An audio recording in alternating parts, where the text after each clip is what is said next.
Fellas, 2025 is shaping up to be a hell of a year for video games. We're talking about games bringing some of the most compelling stories, insane graphics, big budget games, and some of these that are just outright pushing the boundaries. However, with great games comes great consequences that even most current-gen consoles cannot handle, which is why we roll with Starforge. If you're looking for one of the best ways to experience video games with the highest of frames, the sexiest of graphics, then no PC will carry you better than a Starforge PC. Located right in Austin, Texas, Starforge is a PC that will fit your budget and has one of the best parts and labor warranty on the market. We've been partnered with Starforge for almost 2 years now. And not only has my PC crushed any game that I've played, but the delivery of it is so quick. There's never been a better time to roll with Starforge than today. Big shout out to Starforge for sponsoring today's video. Since Ash and Iron, we've covered a lot of major changes that came with this update, from stern being broken, to lightweight sword glitch, to all our pre and post testings. Which brings us to one of the weapons in that video that we said we'd be looking at more in depth, and that is MIDA Multi Tool. This is a scout rifle which has always seen some use, specifically inside of PvP, but has never quite reached meta status. So today's video we're going to be going over the substantial rework it received and determine whether MIDA Multi Tool is meta or METAH.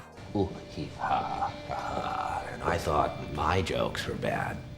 First things first, let's go over some of the basics of MIDA Multi Tool for those that may have never even used this weapon. And believe me, there's some out there. First up, this is a kinetic 200 rounds per minute scout rifle, which puts it in the lightweight category of scouts. It comes with the exotic perk MIDA Multi Tool, which reads that this weapon boosts movement speed, radar stays active while aiming down sights. Pretty straightforward. This weapon gains the lightweight frame bonuses that other weapons of that frame have, which Midas synergy weapons such as Mini Tool and Macro Tool also inherit. And according to the patch notes, it says that they also very slightly increase the movement speed bonus. And then of course, you also have your radar always remaining active while aiming down sights. This now brings us to the majority of the changes that this weapon received, and that has to do with the new trait MIDA software package. This reads that Final Blows periodically apply modifications to this weapon, providing additional stats and benefits per modification. Now, there's 4 stages to this. First is Regulator Chip, which grants faster handling and aim down sight speed, which seems to be a 0.75 times handling duration multiplier. And something not said in the patch notes is that you're also getting a damage increase against combatants, the chip here being a 5% increase. Now, it is worth noting that in PvP, you do not get the damage buffs. Again, this is only against combatants. The next stage is Reinforced Barrel, which grants increased range and stability, which is plus 15 to both stat points, and you're also getting 10% increase in damage. Next, we have Stage 3, which is Advanced Optics. This grants improved target acquisition, which is a 15% increase to aim assist fall off distance, and a 5% increase to auto aim cone angle. And then for your damage buff, at this stage, you're getting a 15% increase. Then finally, we have Stage 4, High Power Ammo, which allows shots to detonate on impact, which basically just grants MIDA here Explosive Payload. Now, we don't get another damage increase at this stage, but Explosive Payload already intrinsically grants increased damage, meaning our crit overall is about a 30% increase over base and a 40% increase to our body shot damage over base. Now, to progress through these different stages, you need kills, which any MIDA weapon counts towards progress. For primary weapons such as MIDA Multi Tool and Mini Tool, it took 10 kills in PvE to progress, but only 1 kill in PvP. And for special weapons, or at least Macro Tool, since that is the only one currently in the game, it took 15 kills in PvE and then 2 kills in PvP. Now, I will say in PvE, that's a lot of kills. We're talking 40 total with the primary weapon to reach the maximum benefits, which is pretty nice damage bonus at stage 4, along with the explosive payload. But other than that, the other benefits aren't really that useful inside of PvE. PvP though, these buffs are very nice. Faster handling is always nice to have. Plus 15 range and stability is giving you even more reach, taking MIDA's optimal range from 74 meters at base to 78 meters with this buff. Stage 3, you're getting increased aim assist and cone angles, which is going to help you snag more kills. And then at stage 4, you're getting explosive payload, which isn't really giving you much of a damage increase, but it deals a nice amount of flinch in PvP, which again, you only need 4 kills total to reach the stage, which is pretty doable. Now, something else that helps with maintaining these buffs is that they stay with you until death. And then when you die, you're only sent back to the beginning of the previous stage. So for example, if you reach stage 4 in your previous life, in PvE, you'll need another 10 kills to get back up there to high power ammo. And then in PvP, you'll just need another kill to get back there, which is very nice, especially in PvP. Now, there is is one more change MIDA Multi Tool received, and that is to its exotic catalyst. Previously, the catalyst granted the perk No Distractions, but that has now been replaced by a brand new catalyst called Vital Intel. It reads, gain enhanced radar resolution and increase reload speed when combatants are close proximity. Now, this is going to grant you enhanced radar, plus 20 to your reload speed stat, along with 15% reload scaler while an enemy is within at least 14 meters of you. Once I hit the 15 meter mark, the buff will start to count down for about 4 seconds before disappearing. Now, in terms of MIDA Multi Tool and PvE, I think it's pretty hard to recommend. The only stage that is worth it at all is a 4th stage, which essentially gives you explosive payload, but you're talking 40 kills to get there with a scout rifle or some sort of other MIDA weapon, which we only have 2 right now. Scout rifles are just not in a great place, and it's hard to recommend someone rock double primary or even a shotgun in PvE to synergize with MIDA Multi Tool. I wouldn't say it performed terribly, but I didn't find myself reaching the 4th stage very much, considering my abilities or even teammates could just kill faster than a scout rifle could. And then I definitely wouldn't even recommend using it at all in Reclaim, as each time you teleport to the next area, your progress gets completely wiped back to the base frame. Not even down a stage or anything, just right back to the beginning. And then on top of all this, it's just pretty difficult in general to recommend using an exotic scout rifle in a top slot when both Mint Retrograde and new Malpais are just such good weapons. Again, I don't think MIDA is terrible in PvE, but I would like to see the amount of PvE kills required to progress each stage lowered. And then scouts in general probably need a damage buff as well. Alright, now that we've talked about MIDA Multi Tool in PvE, let's talk about how it performs in PvP. Currently, right now, MIDA Multi Tool requires 3 crits and 1 body to kill when under 100 weapon stat, and when you have the weapon at high power ammo stage 4, weapon secures a kill in 2 crits and 2 bodies, adding a little bit of forgiveness when fully amped. At 200 weapon stat, the TCK does not change. It still will require 3 crits and 1 body to secure the kill. And at stage 4 high power ammo, it is still 2 crits and 2 bodies. But we also took it a step further and tested stage 4 with ×1 kinetic weapon surge. And this in fact secures a kill in 3 crits. And with the artifact mod allowing rapid precision hits gain you a stack of armor charge, this is allowing us to proc kinetic surges pretty often inside of PvP. So if you do get MIDA Multi Tool amped all the way, this weapon can do some serious damage in the Crucible. But now let's talk about the stats of the weapon. From our testing, the base range of 45, weapon begins to have damage fall off at 75 meters, but let's be honest, the scout rifle damage fall off is the least of your problems for these weapon archetypes. With stage 2, the damage fall off begins at 79 meters, and at stage 4, the weapon's explosive rounds do not have damage fall off from our testing. Sadly, the increased damage from the 4 different stages does not boost our damage in PvP. So now, with the weapon perks and stats in PvP covered, the question that comes up is,